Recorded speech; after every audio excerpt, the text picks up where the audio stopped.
Hello, you're watching Headlines. I'm Anastasia Lavrina. Minister of Foreign Affairs of Georgia, Maka Bochorishvili, is paying her first official visit to Azerbaijan on January 16.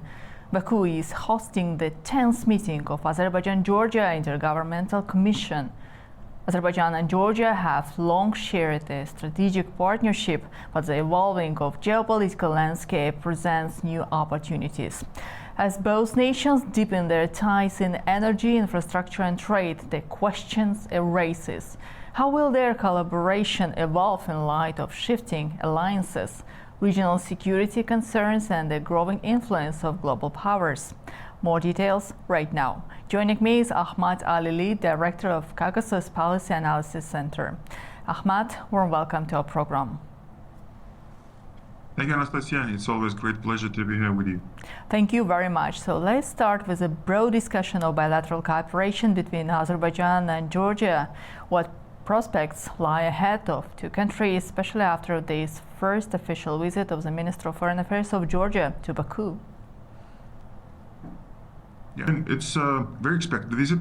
The saying is basically every day, especially if you are a prime minister or if you're a minister of foreign affairs, it's a long-standing tradition that their first visit is to Baku. And I believe that the new government in Georgia are respecting that tradition also, because Baku and Tbilisi, we have quite a long-standing strategic relations, as you rightly mentioned.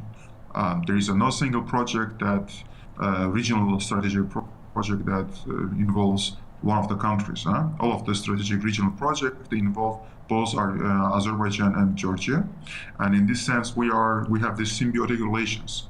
Georgia provides to Black Sea, Azerbaijan provides access to the Caspian Sea, and together we are quite important part of this region, and so that is why since the early 1990s, Azerbaijan leaders, they saw this opportunity, they built these strategic relations, and it is quite enduring relations, I would say. It doesn't matter who is in charge in Georgia, what kind of we have in our countries. But these kind of relations, they are always on the agenda. They are helping Baku and Tbilisi to shape their visions about the future cooperation and move together. So I believe that it would be if the new Georgian government representatives that did not visit Azerbaijan after this election and after having the new government in Georgia. So that's why I believe that it's also going to be let's say, a beginning of for Georgia-Azerbaijan relations in new realities.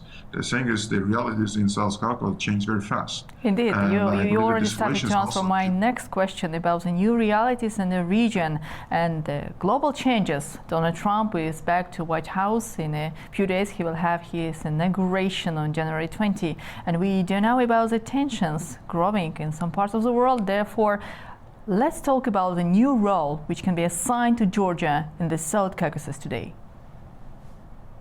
Yeah, sure. I mean, again, like whatever the project that we are going to have, the new projects that we are going to have, it's of course going to be a joint collaboration project between Baku and Tbilisi. And in this sense, I believe that Azerbaijan relations with Italy, Azerbaijan relations with Hungary, and also like that we saw that there is quite a special relations between Hungary and Georgian government. There was a support right after the election result. We also know the special relations between the incoming administration in the US and between like Donald Trump and the Italian and Hungary. So I believe that this is even direct and indirectly, they are going to create a very positive momentum. And in this regard, I believe that the changing administration in the United States, in Washington, and also the realities in South Caucasus, I believe that there will be quite many opportunities to develop these relations. Ahmad, previously Georgia expressed its willingness to support two countries, Armenia and Azerbaijan, to reach the peace deal finally. What about your expectations from possible mediation?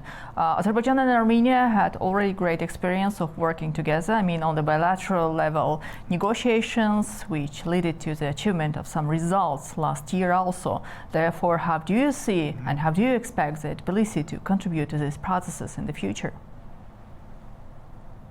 I believe it's a great opportunity, and especially we have to understand that Azerbaijan and Georgia, they have excellent relations, and these relations can be copy-pasted to Armenia-Azerbaijan relations.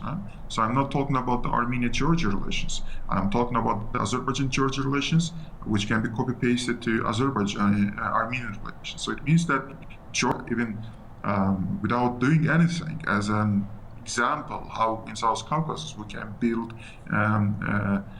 relations, that is quite an important role that Georgia can play. And in this regard, I believe that Georgia can play many other roles. And one of the roles, of course, can be providing certain physical space for meetings. And in the past, that was a part of the negotiation process between Armenia and Azerbaijan, and I believe that Georgia can continue doing that. At the same time, of course, like that, we have to understand that whoever is going to provide physical space, there should be a respect over the bilateral peace process, right? So Baku and Yerevan, they are for the bilateral, and this process was quite effective.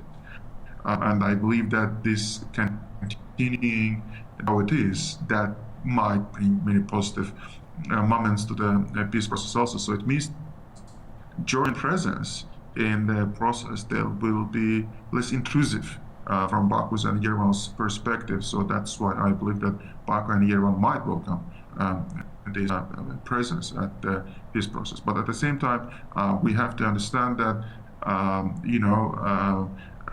there are certain issues. For example, if Armenian delegation attended COP29,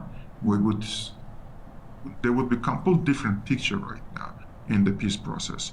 So that is why that nudging like that Baku and Yerevan to certain direction, assisting in a very small but important things. Tbilisi can play a very important role in that regard also. Right, especially because, so just to remind, Azerbaijani side sent the invitation to the Armenian side to participate at COP29. Unfortunately, there was no any proper reaction on behalf of Yerevan. Let's talk a bit more about the EU interest in the region. In the end of the last year, we saw the political instability in neighboring Georgia. It's about the policy towards the EU integration, EU membership for the future. We know that about the postpone of the negotiations until 2028, as it was decided by the Georgian officials, and which lead to some dissatisfaction among the population. Therefore, how would you characterize the EU's interest in our region? Does the EU see our countries, I mean the countries of the South Caucasus, as future EU members, or probably that's an intention to bring some division among the member states in the region? I believe that the recent developments in Georgia, especially the internal developments in Georgia, significantly affected EU-Georgia relations. So that is why there are quite many people asking questions like that about the future of South Caucasus and European Union cooperation. So for the last 10-15 years, there was certain stability. You would say that Georgia plays this role of strategic platform for EU in the region, but things are changing, and it's changing. So what will be the response of European Union to this changing environment, especially about the security architecture of European Union, right?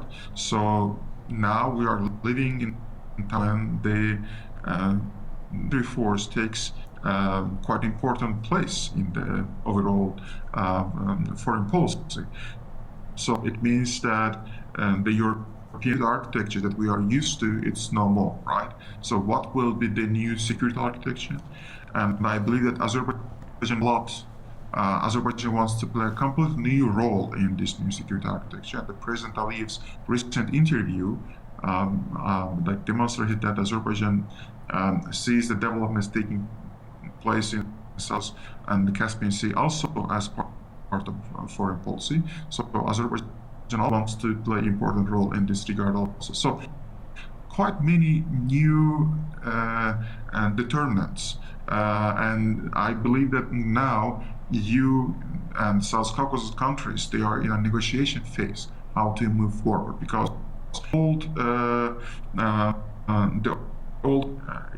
it doesn't work. You have to change it. But what's going to replace it, especially the future of Eastern Partnership, the future of the other project. But about dividing the region, so it's very important for Azerbaijan that everybody should realize that that you cannot say that I'm going to work with these countries and ignore the other group of the countries, right? It's very important for Azerbaijan that we realize that the South Caucasus is a region as a whole. So if you take, for example, if you take Azerbaijan out and they say that okay, it's Georgia, it's on no. Georgia and Azerbaijan economic relation, geoeconomic relation, geopolitical, military cooperation plays a lot in the stability of Georgian security and other parameters, right? So it means that they did not and cannot ignore Azerbaijan, even if it wants to do cooperation only with Georgia, right? There are quite complex relations in South Caucasus, and it's not effective. So that's why Azerbaijan is against this concept that you can work with one or two countries in the region and ignore the other ones. Azerbaijan wants to see that its own concerns also be taken into account. So this is very important from Baku's perspective. Ahmad, but I guess you will agree with me that the position, the cooperation between three different South Caucasus countries with the EU, it's differ from each other. Georgia previously had quite stable EU cooperation with the EU and expressed its willingness to join the European Union in the near future. But now it's more about Armenia. Just a few days before, Armenian government had special meetings with the EU representatives where it's expressed its willingness for the future have more integration with the EU. Just a couple of days before, on January 15, if I'm not mistaken, 14, most probably, United States of America and Armenia signed the strategic partnership agreement cooperation where it will cover some specific objects of bilateral cooperation. Therefore, don't you think that now for you it has more willingness to have partnership with Yerevan rather than with Tbilisi? And do you think probably Armenia may replace Georgia in its future strategic development with the EU? Sure, I believe that the agreement about partnership signed between Armenia and the United States, it's to some degree to replace Georgia, because once United States announced its agreement, Georgia about strategic partnership, so Armenia had to take that role. So and Armenia plays that important role for Georgia. This starts away from Georgia. There is no other country that role of the strategic partner in the region. So in this regard, I believe that what happened, it is very important for the region, but also it shows that this status can be taken away. So as it happened with Georgia, right?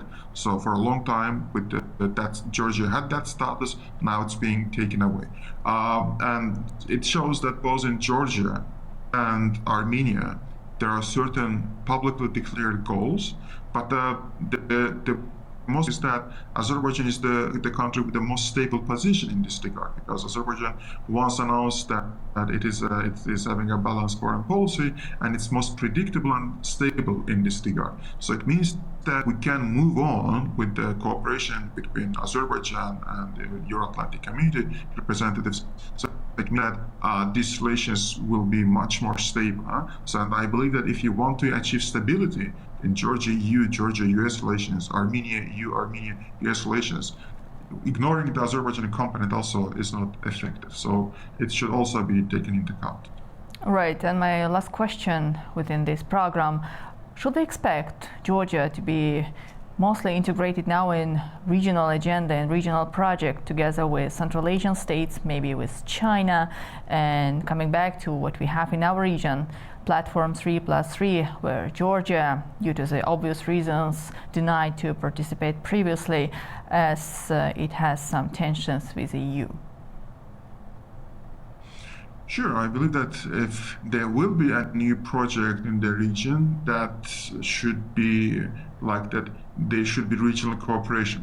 Will it be Azerbaijan-Armenian cooperation over Zengezur corridor, or it will be Azerbaijan-Georgian cooperation, Georgian Black Sea ports? So we will see. But it means that whatever the cooperation you want in the region, even like the North-South transport corridor, right? It has to involve several countries in the region. So it means that. Going back to the previous question, like that, the previous question that you cannot ignore one country or two countries and then decide, say that I'm going to do cooperation country or with these two countries, right? So the region is very small. The region is very the intentions in the region is very complex, and you have to take into account that you have to do cooperation equally with all of them. And even if it's about China, so you have to build a platform where you can have all of those three countries on the board. So the same problem is going to be for China. If even China wants to advance its own interests in the region, it also has to understand that no, you have to work with all of these countries. It's a challenge for all of those external powers, the South Caucasus countries. Right. So, Ahmad, thank you. Thank you so much for joining our discussion today. Thank you for the invitation. Thank you. Just to remind, we had Ahmad Alili, Director of Caucasus Policy Analysis Center. Dear viewers, you watched Headlines. My name is Anastasia Lavrina. Do stay with A News, and see you in the next edition.